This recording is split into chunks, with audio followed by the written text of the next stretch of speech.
Coco Martin, may pasilip sa mga artistang makakasama sa Sigabo. May pagbabalik TV at mga dating katropa mula Batang Quiapo.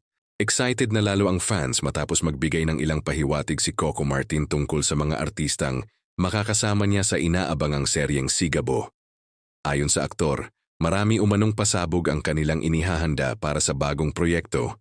Kabilang na ang ilang artistang matagal nang hindi napapanood sa telebisyon. Sa ni Coco, may mga bagong makakasama na matagal na ring nawala sa TV. Pero siguradong ikatutuwa ng mga manonood sa kanilang pagbabalik. Bukod dito, may ilan din umanong artistang galing sa ibang network na mapapanood sa serye. Bagay na lalong nagpataas ng excitement ng publiko. Hindi rin mawawala ang ilang pamilyar na mukha na minsan nang nakasama ni Coco sa hit series na FPJ's Batang Quiapo.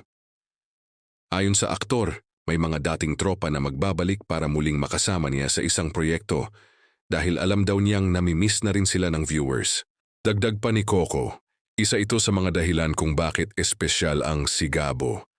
Dahil bukod sa bagong kwento, ay makikita rin dito ang pagbabalik ng ilang artistang malapit na sa puso ng mga tagahanga.